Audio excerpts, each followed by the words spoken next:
Seperti waktu mabainal isyain, maghrib sampai isya. Tidaklah ada di antara para ulama orang-orang yang soleh kecuali antara maghrib dan isya dipakai untuk taat kepada Allah Subhanahu wa ta'ala. Makanya coba jangan lihat di pondok-pondok, kalau di pondok Tarim juga seperti itu. Antara maghrib isya kalau enggak dipakai membaca Al-Quran atau belajar sampai isya, baru nanti ada kegiatan-kegiatan yang lainnya. Di pondok-pondok yang mereka betul-betul ihtimam, perhatian terhadap waktu-waktu yang mulia itu, tidak mungkin antara maghrib dan isya dipakai sesuatu yang gak bermanfaat. Pasti sesuatu yang bermanfaat. Kemudian ada waktu mustajab, yaitu ketika antara dua khutbah. Mereka ketika di antara dua khutbah dalam riwayat mustajab, maka mereka cepat-cepat berdoa. Waktu mustajab dari Jumat sebelum atau setelah asar sampai sebelum terbitnya atau tenggelamnya matahari, yang dinamakan dengan sa'afatiyemiyah. Mereka tamak menjalankan waktu-waktu tersebut dalam keadaan taat kepada Allah Subhanahu wa ta'ala. Ada juga waktu-waktu yang mustajab yang mulia, seperti bulan-bulan khusus, bulan Muharram, bulan Ramadan, bulan Dzulhijjah. Mereka enggak menjalani bulan-bulan ini kecuali dalam keadaan taat kepada Allah Subhanahu wa ta'ala. Bahkan kata Al-Habib Umar bin Hafidh bila mengatakan, man dakhala syahrul haram walam yu'adzim, barang siapa yang memasuki bulan-bulan haram, bulan-bulan yang dimuliakan oleh Allah, seperti bulan Rajab, seperti bulan Muharram, bulan-bulan yang dimuliakan oleh Allah Subhanahu wa ta'ala, dan mereka enggak bisa memuliakannya dengan ketaatan kepada Allah, kata beliau, faqad khada'a nafsahu, orang tersebut telah menipu dirinya sendiri. Kalau tertipu itu biasa hadirin, tapi kalau kita menipu dirinya sendiri ini kan aneh. Kita muamalah, bekerja dengan orang, tertipu niku sesuatu yang biasa. Tapi kalau kita muamalah kemudian kita sengaja menipu diri kita sendiri, ini yang luar biasa. Kok ada manusia itu mau merugikan dirinya sendiri. Makanya kata beliau Al-Habib Umar bin Hafidh, barang siapa yang masuk bulan-bulan haram, bulan-bulan yang dimuliakan Allah, salah satunya bulan Muharram, ya sekarang kita ada di malam atau di tanggal 10-nya sekarang, sudah masuk tanggal 10 karena sudah masuk maghrib, kemudian gak bisa memuliakannya dengan taat kepada Allah, bahkan maksiat kepada Allah, orang tersebut telah menipu dirinya sendiri. Oleh karena itu hadirin yang dirahmati Allah Subhanahu wa ta'ala, waktu-waktu yang mulia ini. Kemudian ada lagi saksiyah, perorangan. Kalau mereka ketemu dengan orang alim, mereka bertemu dengan orang yang soleh, mereka cepat-cepat mengambil berkah. Mengambil berkah mereka, meminta doa, mengambil berkah mereka dengan menuntut ilmu kepada mereka. 3 hal ini gak pernah ditinggalkan oleh mereka. Jadi mereka betul-betul memperhatikan waktu-waktu, memperhatikan tempat-tempat yang dimana tempat waktu tersebut adalah tempat atau waktu turunnya rahmat Allah Subhanahu wa ta'ala. Nah sekarang kita ada di malam Asyura, malam yang dimuliakan Allah, dimuliakan oleh Kanjeng Nabi Muhammad SAW. Jangan sampai malam yang seperti ini kita pakai untuk maksiat kepada Allah. Entah mungkin dari mana adat istiadat di malam Asyura seperti ini, kemudian melakukan adat istiadat yang jauh daripada syariat Kanjeng Nabi Muhammad SAW. Mungkin ada khomernya, mungkin ada orang yang berzina, mungkin ada laki perempuan yang mereka bukan mahram kemudian berduaan, melakukan hal-hal yang dilarang oleh Allah Subhanahu wa ta'ala. Ini saya yakin bukan adat daripada adatnya orang muslim. Karena orang Jawa pun ketika hari Asyura ini mereka melakukan rutinitas doa bersama, selamatan bersama. Baru-baru ini aja sudah. Makanya kata Imam Abdullah bin Al-Haddad, al-adah idza rasakhat nasakhat. Al-adah idza rusikhat nasakhat. Kata Imam Haddad, adat istiadat itu hadirin, kebiasaan kalau sudah rosakh, kalau sudah terlalu lama, kalau sudah terlalu enak, nasakhat, maka akan menghapus yang lainnya. Tergantung adatnya kita sekarang. Kalau jenengan setiap malam Asyura adatnya baca Quran, adatnya baca majlis, baca maulid, nuntut ilmu, kumpul sama keluarga, mendengarkan ilmu.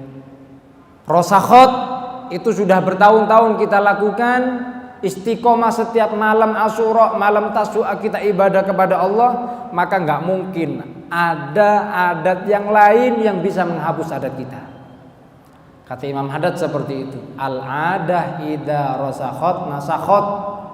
Adat apapun kalau sudah tertancap kepada seseorang, maka akan menghapus daripada adat yang lainnya.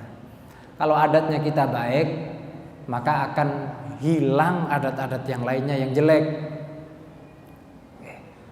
Nggak mungkin mau serame apapun di luar, kalau mereka sudah paham, oh ini sudah malam Tasu'a, malam Asyura, hari mulia, hari di mana Asyura ini para nabi-nabinya Allah Ta'ala diberikan pertolongan oleh Allah Ta'ala. Dari Nabi Adam diterima taubatnya, dari Nabi Nuh dikeluarkan dari perut ikan, Nabi Yakub diselamatkan atau disembuhkan dari penyakitnya, Nabi Daud diampuni daripada kesalahannya.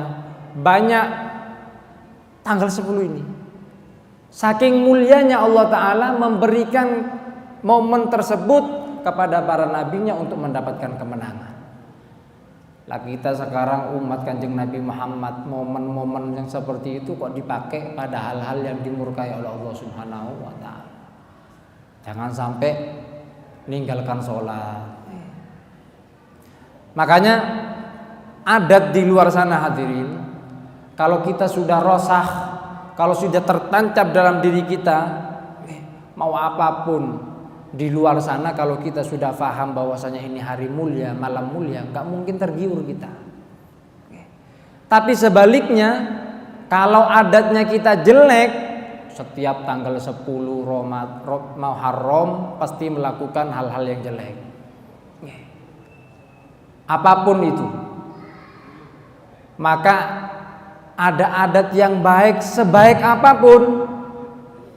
Ada ulama yang datang tanggal 10, ada pengajian tanggal 10, ada maulidan tanggal 10, nggak mungkin tertarik mereka, karena memang sudah tertancap di dalam dirinya. Oleh karena itu hadirin hadirat yang dirahmati Allah Subhanahu wa Ta'ala, memang perlu kula lanjenengan itu mengajarkan kepada kita, keluarga kita itu tentang waktu-waktu yang dimuliakan oleh Allah Subhanahu wa Ta'ala melalui lisan Kanjeng Nabi Muhammad sallallahu alaihi wasallam.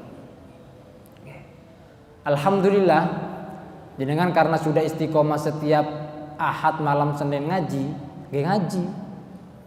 Enggak tertarik dengan yang lainnya. Kata Imam Haddad tadi itu, al-ada idza rasakhat nasakhat.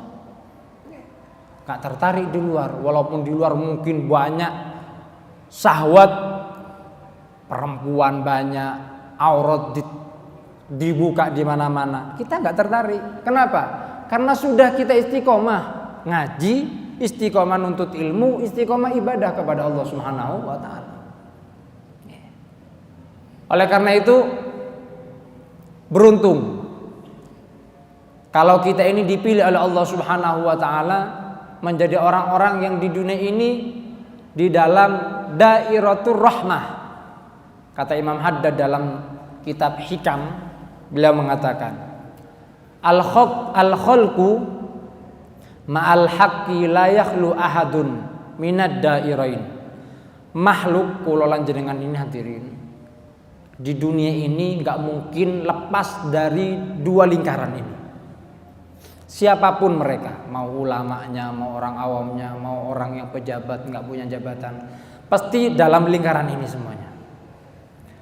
Yang pertama, faman kana fi hadhihi dunya, barang siapa yang di dunia ini dia ada di dalam dairatul rahmah, di dalam lingkaran rahmatnya Allah. Katanya syarih, katanya orang yang menyerahkan kalimatnya Imam Haddad ini, orang yang di dalam dairatul rahmah di dunia ini contohnya seperti apa? Kula lanjenengan diberikan taufik hidayah untuk taat kepada Allah. Kula lanjenengan di dunia dikenalkan dengan para habaib, para ulama. Kula lanjenengan ketika di dunia dikumpulkan dengan perkumpulan yang baik. Kula lanjenengan diberikan pertemanan yang baik. Lingkarannya lingkaran rahmat dari Allah Subhanahu wa taala. Maka kana ghadan fi dairatul fadli, maka dia nanti di akhirat akan berkumpul di dalam lingkaran kelompok orang-orang yang mendapatkan keutamaan daripada Allah Subhanahu wa taala. Apa nanti keutamaan dari Allah taala nanti di akhirat? Adalah mereka yang masuk ke dalam surganya Allah Subhanahu wa taala yang tanpa dilewatkan ke neraka. Adalah mereka yang dimasukkan ke dalam golongannya para sahabat, para tabi'in, para orang-orang yang mengikuti jalannya Kanjeng Nabi Muhammad sallallahu alaihi wasallam. Ini maknanya dairah lingkaran fadl. Beruntung kalau kita di dunia ini sekarang orang yang senang melaksanakan ibadah, senangnya iktikaf di masjid, senangnya ngaji, senangnya zikir, senangnya sholawatan. Di dunia seperti itu perbuatannya setiap hari, maka niscaya nanti di akhirat dapat fadl, keutamaan daripada Allah Subhanahu wa taala. Walaupun kita ahlu sunnah meyakini bahwa semua ibadah yang kita lakukan itu tidak akan pernah menjadikan kita orang yang wajib mendapatkan surganya Allah Subhanahu wa taala. Sehingga dalam satu riwayat disebutkan, kata Rasulullah sallallahu alaihi wasallam, lan yudkhila ahadan amaluhu al jannah, tidak akan pernah seseorang tersebut masuk surga dengan amalnya. Sahabat nanya, ya Rasulullah, wala anta ya Rasulullah, apakah engkau juga seperti itu, enggak masuk surga dengan amalmu ya Rasulullah? Wala ana, kata Rasulullah. Begitu juga ana, saya juga enggak akan pernah masuk ke dalam surganya Allah Ta'ala dengan amal saya, kata Rasulullah Sallallahu Alaihi Wasallam. Cuman kata Rasulullah, illa an yataghammadani Allahu bifadlin wa rahmatin fasaddidu wa qaribu, kecuali Allah menjadikan aku orang-orang yang mendapatkan rahmat dan keutamaan dari Allah dengan diberikan taufik, hidayah, kemudian hati diberikan bersih, kemudian kaki diberikan gampang meringankan oleh Allah Ta'ala, masuk ke masjid, ke musola, di mana ada tempat-tempat yang diridhai oleh Allah Subhanahu wa Ta'ala. Fasaddidu, kata Rasulullah. Kemudian ilzam, selalulah kau berbuat yang baik. Kemudian kata Rasulullah, wa qaribu, gak ada kita itu puncak di dalam ibadah. Jangan kita tertipu dengan kita banyak ibadah, akhirnya itu hilang, wis kayaknya sudah, sekarang saya sudah pantas masuk surganya Allah Subhanahu wa taala. Enggak ada nihayah. Rasulullah aja bilang fasaddidu wa qaribu, selalulah kau istiqomah dalam kebaikan, wa qaribu, dan jangan pernah kita mengatakan bahwa ibadahnya kita, ketaatannya kita sudah banyak di hadapan Allah Subhanahu wa taala. Ini orang-orang yang baik di dunia, nanti fadl, dapat fadlnya Allah Ta'ala.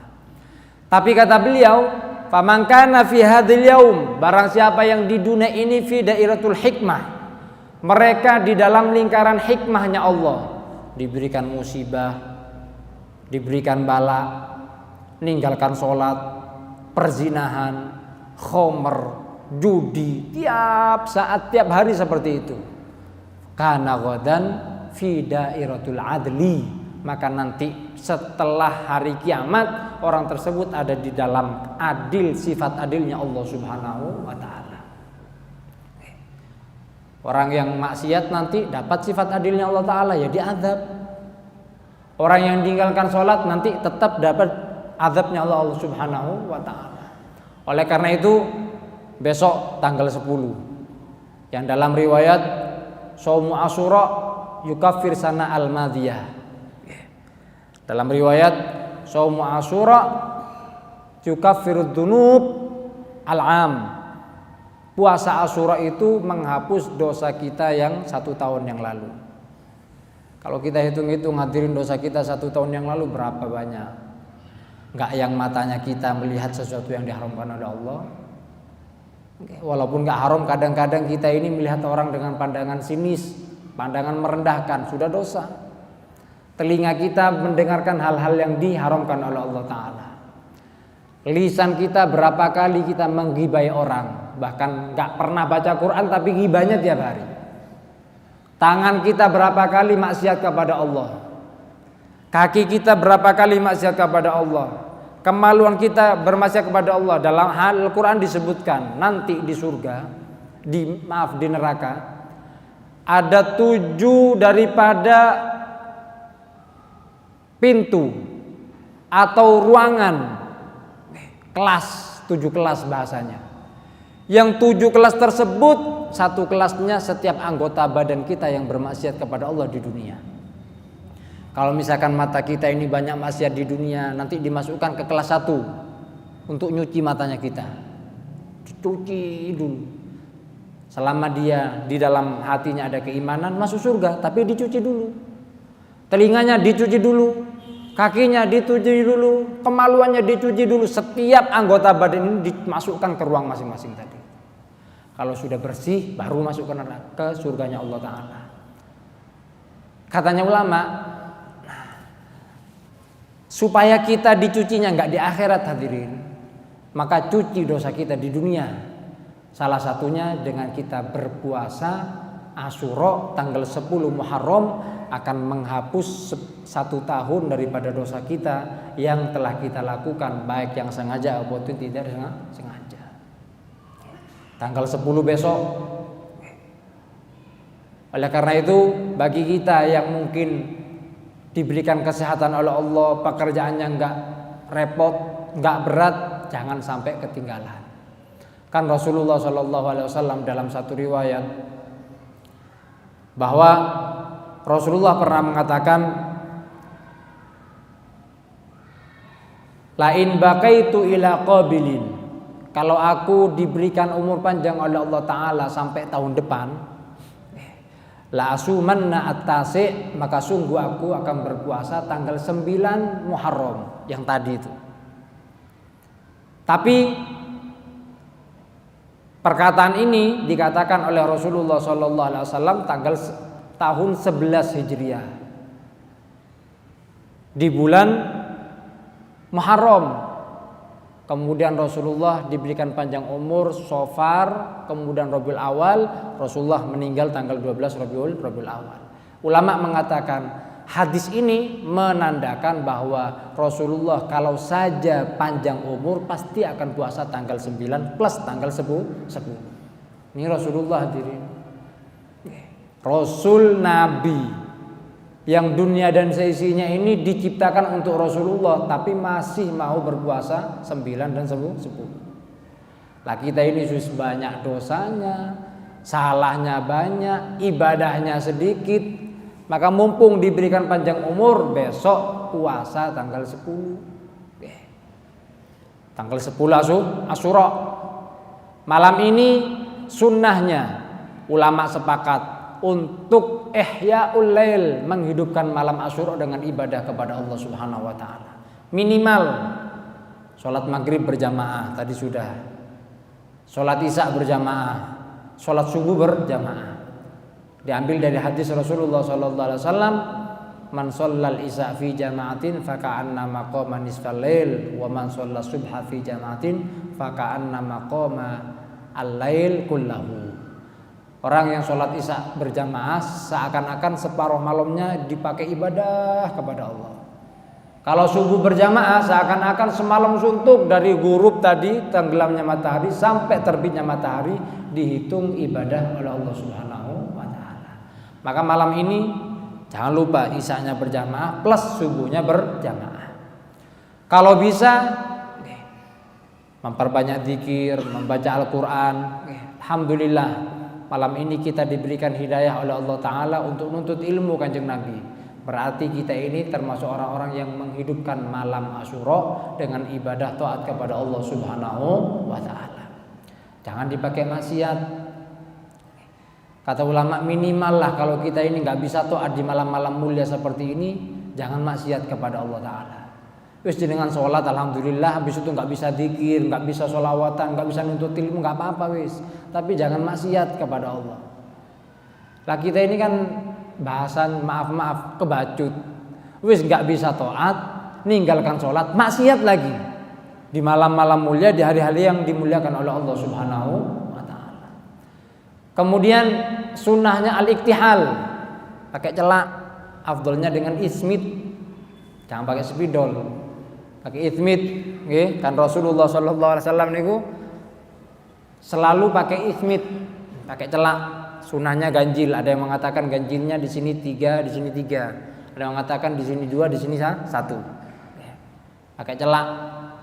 Kemudian sunahnya memotong kuku besok dengan cara-cara yang dikatakan oleh Al-Imam Ghazali, Al-Imam Nawawi, Al-Imam Ahmad, caranya memotong kuku. Sunnahnya seperti itu.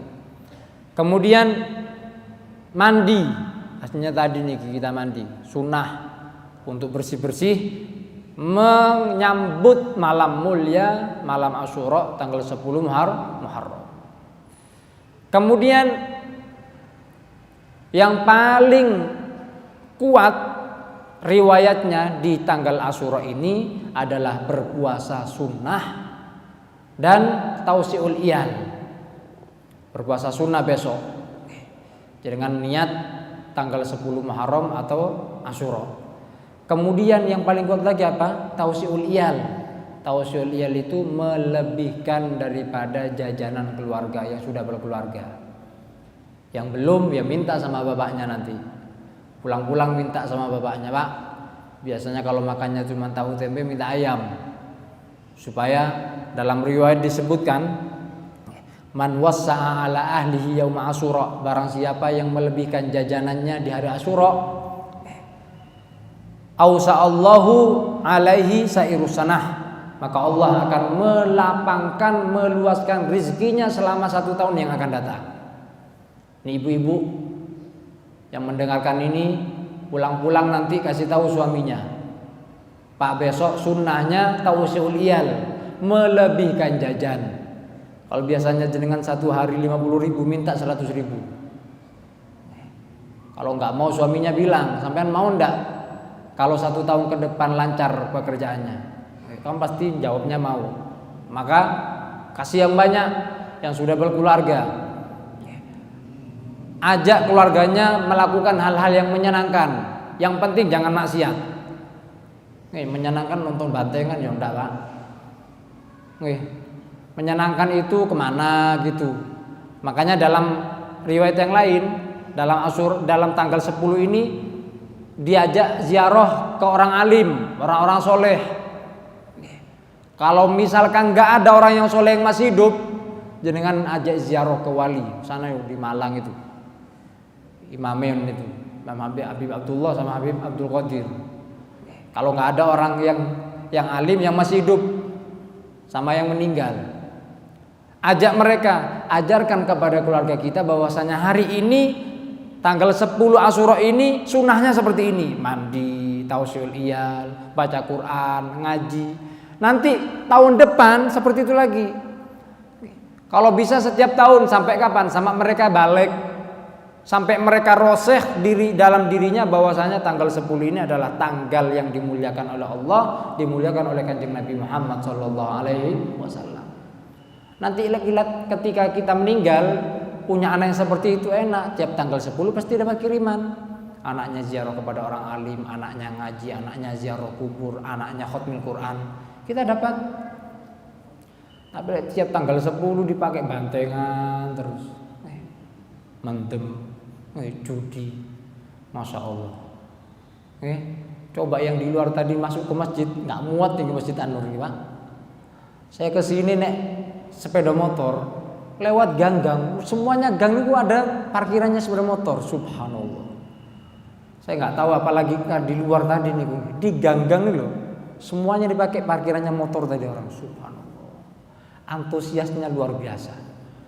Kok nggak antusias lek ngaji? Jangankan saya yang ngisi, Habib Jamal aja yang ngisi lah nggak banyak Pak. Ya ini aja yang hadir. Masya Allah, alhamdulillah, mudah-mudahan kita diberikan istiqomah oleh Allah Subhanahu Wa Taala. Untuk ilmu, istiqomah ngaji, istiqomah taat kepada Allah Subhanahu Wa Taala. Kemudian sedekah. Afdolnya kalau jenengan mau sedekah, cari keluarga kita yang terdekat, kerabat. Kalau kita punya orang tua yang nggak mampu, orang tuanya lebih dulu. Kalau kita orang tua ada anaknya nggak mampu, anaknya kasih. Kalau sudah yang mahramnya kita sudah dia cari semuanya, alhamdulillah kaya semua, mampu semua, cari kerabat yang di mahram, nggak nggak mahram kepada kita, tapi yang kerabat, mesanan, sepupu, cari mereka. Kalau sudah mereka sudah semuanya, baru tetangga kanan kiri yang bukan kerabatnya kita kasih, mereka yang membutuhkan. Dalam riwayat disebutkan, man shoma Asyura faka'annama shoma sanah. Barang siapa yang puasa tanggal 10 Muharram seakan-akan dia itu puasa 1 tahun.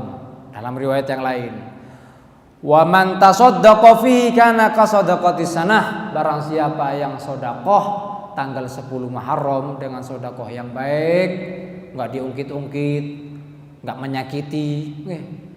Nggih, Pak. Sedekah saya kan kaya sama anak miskin dah. Iki jenengan nggak dapat pahala, malah dapat murkanya Allah Subhanahu Wa Taala. Kasih dengan perkataan yang baik, dengan perbuatan yang baik, senyum, maka seperti orang yang sedekah selama 1 tahun. 1 tahun penuh nih, 360 atau 365 sedekah terus. Nanti enggak kalau lanjut dengan itu sedekah 360 tahun, tiap hari sedekah terus. Kita ini ya Allah kalau pas hari Jumat toh, pas napa niku belum lewat nasi. Kalau ndak kadang-kadang ya tidur kita nggih, umum lewat ya tidur kita. Nggih. Saking enggak maunya sedekah kita. Kalau enggak langsung dilewati nggih. Makanya mumpung ada waktu-waktu khusus ini, 1 tahun sekali, cepat-cepat sedekah. Lebih-lebih kalau sedekah kepada istri. Sedekah kepada istri. Dalam hadis Rasulullah SAW, satu sedekah yang kau berikan kepada fisabilillah, satu sedekah yang kau berikan kepada fakir miskin, sedekah yang kau berikan kepada istri atau orang yang wajib kita nafkahi, maka lebih afdol sedekah yang kita berikan kepada istri. Apakah sedekah kan wajib? Ya tetap kita mendapatkan sedekah tersebut dan menggugurkan daripada kewajibannya. Makanya seorang suami jangan salah, uang yang kita berikan kepada istri itu bukan hanya menggugurkan kewajiban kita sebagai suami, tapi juga plus mendapatkan pahalanya sedekah. Jangankan yang uang kita berikan, maaf, wa fi bud'i ahadikum shadaqah, kata Rasulullah. Kita mendatangi istri itu, maaf, hubungan badan itu ditulis sedekah. Ditulis sedekah. Saking rahmatnya Allah Subhanahu Wa Taala kepada kita umat Kanjeng Nabi Muhammad sallallahu alaihi wa ala alihi wasallam. Senangkan keluarga dengan hal-hal yang diridhoi oleh Allah Subhanahu wa taala. Haddad ad-dunya sa'a faj'alha ta'ah. Dunia ini sesaat, maka jadikan yang sesaat ini taat kepada Allah Subhanahu wa taala. 10 Muharram cuma 1 hari hadirin. Wis berhenti dulu hal-hal yang mungkin berat kepada kita. Maaf yang mungkin enggak bisa menghilangkan rokok. Mungkin jangan 10 nih nanti habis maghrib baru wis dikodok niku nggih. Lek perlu jangan 1, 3 langsung. Tapi baginya puasa dulu supaya mendapatkan keberkahan nggih tanggal 10 Muharram. Hadirin hadirat yang dirahmati oleh Allah Subhanahu wa taala. Kita ini oleh Allah Subhanahu wa taala diberikan pilihan. ada ikhtiar, perbuatannya kita ada ikhtiar. Kita Ahlus Sunnah wal Jamaah, kalau kita belajar ilmu tauhid itu kan dibagi dua. Ada fi'lul ikhtiyari, ada fi'lul ittirori. Perbuatannya kita itu yang ada ittiror. Ittiror itu dipaksa kita. Seperti kalau kita moro-moro bergerak gitu, getar sendiri, itu kan nggak ada keinginannya kita. Maka hal-hal yang seperti itu nggak bisa kita ikhtiar, nggak bisa kita pilih, itu langsung dari Allah Subhanahu wa Ta'ala. Tapi ada yang ikhtiyari, seperti kalau kita itu mau tidur, kita kalau ngantuk, kita bisa pilih langsung tidur, kita bisa pilih mandi supaya nggak ngantuk, itu namanya ikhtiyari. Kalau selain Ahlus Sunnah wal Jamaah seperti golongan Al-Jabariyah, mereka mengatakan manusia ini zahir batin majbur, dipaksa oleh Allah Ta'ala. Jadi yang zina boleh mengatakan ini zina sudah keinginannya Allah Ta'ala. Memang Allah Ta'ala pengen saya zina kok. Saya judi ya sudah keinginannya Allah Ta'ala. Majburun zahir wa batin, gak bisa milih. Itu Jabariyah. Mereka mengatakan alasannya apa? Kalau nanti Allah Ta'ala menyiksa orang yang tukang zina, tukang khamar, tukang judi, berarti Allah zalim. Alasannya mereka. Mu'tazilah yang beda lagi. Kalau Mu'tazilah mengatakan manusia mukhtar, bisa memilih perbuatannya zahir wal batin. Mau taat ya taat, mau yang maksiat ya maksiat. Dan dua-duanya ini batil. Kita Ahlus Sunnah wal Jamaah, kalau kita ada ikhtiar di situ, maka kita nanti ada kasabnya kita, ada perbuatannya kita, dengan itu kita akan disiksa oleh Allah Subhanahu wa Ta'ala. Makanya kalau kita di depan masjid kan bisa dua kita, bisa ke kiri, bisa ke kanan, bisa masuk masjid, bisa ke sana. Nah kan pilihannya kita ada di situ. Kalau kita masuk masjid, kita dapat pahala. Kalau kita masuk golongan yang ke sana, meninggalkan sholat dan yang lain, bukan perbuatannya, tapi kasabnya kita, pilihannya kita nanti yang kita diadab oleh Allah Subhanahu wa Ta'ala. Jadi nggak boleh ada orang mengatakan saya zina ya sudah Allah Ta'ala. Semuanya kan dari Allah. Perbuatannya kita dan yang lain-lainnya Anda ada. Kalau kita Ahlus Sunnah wal Jamaah mengatakan bukan perbuatannya yang kita diadab, tapi kasab ikhtiarnya kita. Kita memilih buat meninggalkan sholat, kita memilih kata kita berjudi, kita memilih untuk zina, itu yang diadab oleh Allah Subhanahu wa Ta'ala. Hadirin hadirat yang dirahmati oleh Allah Subhanahu wa Ta'ala, ada seseorang bertanya kepada seorang ulama. Kata seorang tadi itu berkata, "Ausini, hei wahai ulama, wahai orang alim, coba kau berikan wasiat kepadaku." Makanya beberapa pertemuan yang lalu mungkin saya pernah mengatakan seperti ini. Kalau kita bertemu dengan orang alim, para habaib, para ulama, jangan hanya meminta doa. Meminta doa itu bagus hadirin, berkah itu bagus. Tapi yang lebih bagus lagi meminta wasiat kepada mereka. Yai, Habib, coba wasiati saya ini gimana? Mungkin kalau ditanya, jenengan sekarang kerjanya apa? Jangan sebut, saya kerjanya seperti ini. Coba sampai wasiati, nasihati saya yang paling bagus bagi saya gimana? Gitu. Mereka pasti senang, pasti jenengan dikasih nasihat oleh mereka, dikasih wasiat untuk kehidupan kita baik dunia dan akhirat. Kalau kita baca para kehidupannya orang-orang dahulu ketika ketemu dengan orang-orang alim, pasti mereka ausini. Para sahabat datang kepada Rasulullah, ya Rasulullah ausini, la taghdab, jangan marah. Datanglah ya Rasulullah ausini, terus seperti itu. Ada seorang datang kepada orang alim, mengatakan, wahai fulan, wasiatkan kepadaku. Maka kata orang alim tersebut mengatakan, in syi'ta jama'tu laka ilmal ulama wa hikmal ulama wa tibbal atibba fi thalathati kalimat. Aku kasih kau itu ilmunya para ulama al-awwalin wal akhirin, dari awal sampai akhir. Hikmahnya para hukama dari awal sampai akhir. Dan obatnya para dokter, para atibba, orang-orang yang bisa menyembuhkan dari awal sampai akhir. Maka hafalkan ini.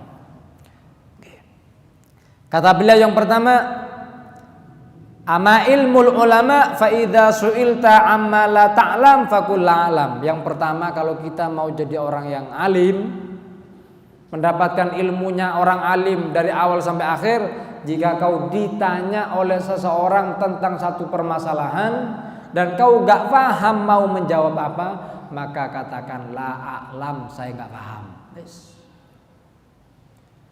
Rasulullah aja ketika ditanya oleh beberapa para sahabat atau orang-orang kafir ketika itu, Rasulullah gak jawab kok. Kata Rasulullah, tunggu ya sampai datang wahyu dari Allah Ta'ala. Itu Rasulullah itu ditanya satu permasalahan oleh orang Quraisy, oleh orang Arab ketika itu, orang Mekah. Kata Rasulullah, tunggu dulu, besok saya jawab kalau sudah turun. Itu pun dalam tafsir ayat tersebut Rasulullah ditegur oleh Allah Ta'ala, mengatakan besok tapi gak mengatakan insya Allah. Besok, akhirnya tertunda wahyu beberapa saat sampai berminggu-minggu, ditegur sama Allah Ta'ala. Ini Rasul. Kalau kita nggak paham, sealim apapun kita, kalau ditanya tentang satu ilmu, sudah bilang aja maaf ngapunten saya nggak paham. Sudah. Kalau bisa dengan bilang seperti ini, saya nggak paham sekarang, saya pelajari dulu, saya mutolaah dulu, pelajari dulu di kitabnya gimana permasalahannya, nanti saya jawab. Nggak apa-apa. Karena dalam riwayat, orang yang paling cepat masuk nerakanya Allah Ta'ala adalah orang yang ketika ditanya tentang soal, terutama masalah akhirat, tentang agama, kemudian gak paham langsung dijawab, menurut saya seperti ini. Oke? Menurut saya seperti ini. Oke.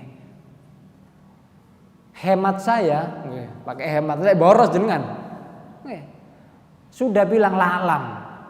Al-Imam Malik, Imam Darul Hijrah, ditanya 40 pertanyaan, dia cuma dijawab 3 atau 4. Padahal kata ulama sekarang, Al-Habib Hasan, Habib Ahmad bin Hasan, Sahib Tazkirun Nas, Habib Ahmad bin Hasan.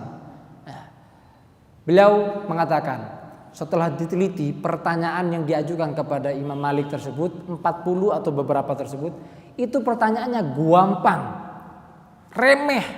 Tapi beliau ingin memberikan pelajaran kepada kita orang-orang setelahnya bahwa tidak semua pertanyaan itu harus kita jawab, terutama kalau nggak paham.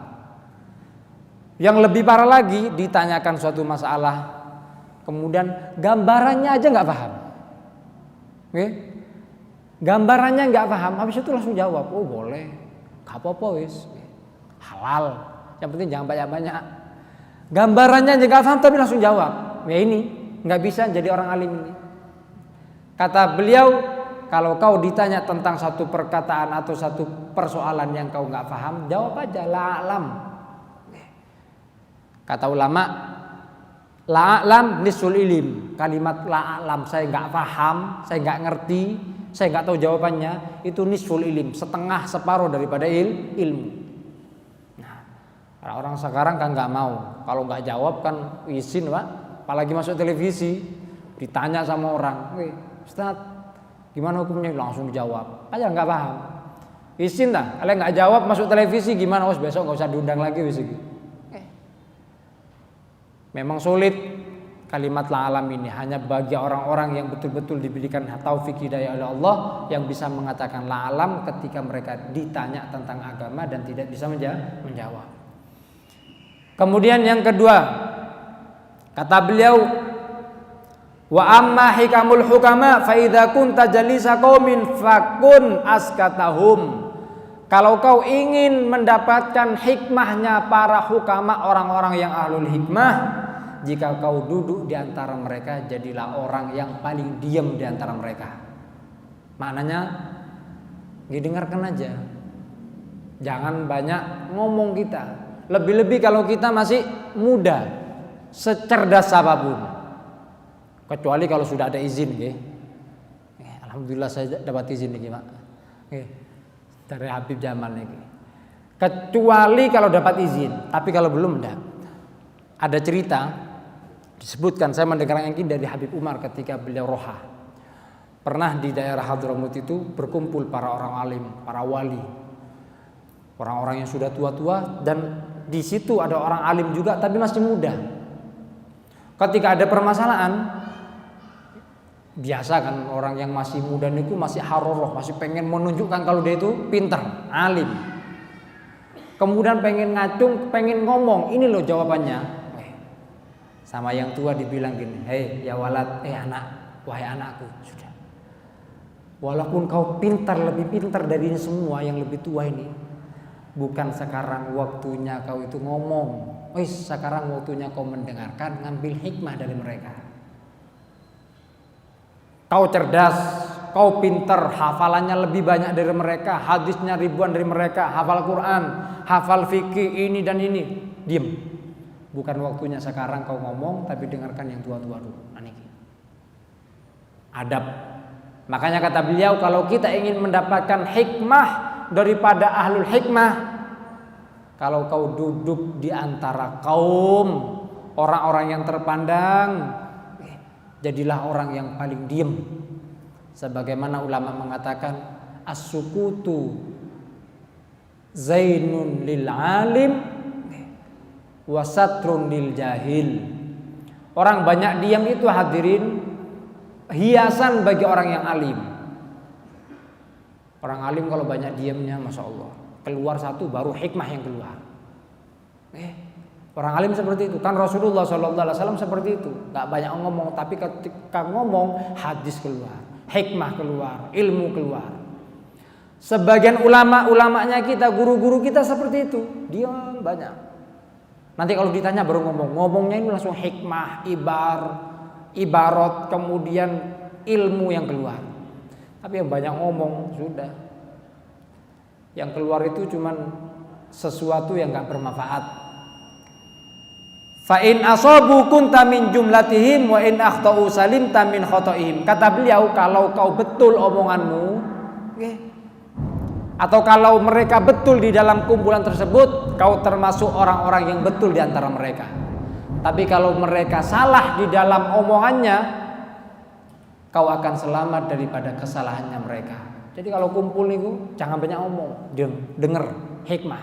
Dan yang terakhir, wa amma tibbul atibba, adapun obat daripada segala obat. Fa idza akalta ta'aman fala takum illa wa nafsuka tastahihi. Kalau kau makan satu makanan atau minum satu minuman, jangan maknanya kau berdiri ketika kau masih pengen. Waduh repot nih, habis ini makan nih.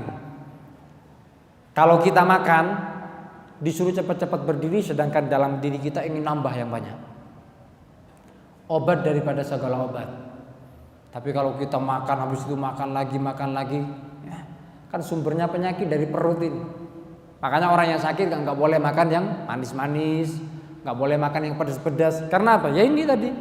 Kata beliau, kalau pengen obat dari segala obat, kalau kau ingin makan sesuatu, kau berdiri dari hidangan tersebut, sedangkan dalam dirimu masih pengen makan lagi yang banyak, pengen minum lagi yang banyak. Fa innahu la yanzilu bi jasadika ghairu maradul maut.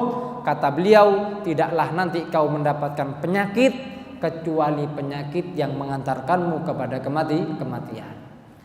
Ini resep supaya kita ini menjadi orang yang sehat zahir dan batin.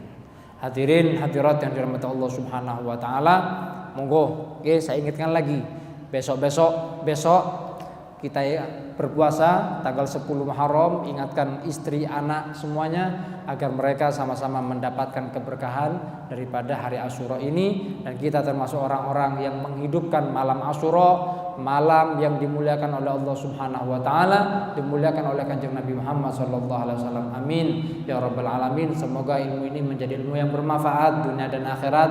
Tidaklah kita berdiri dari tempat ini kecuali dosa kita diampuni oleh Allah Subhanahu wa taala. Sallallahu alaihi wasallam Muhammadin walhamdulillahirabbil alamin bisirril Fatihah.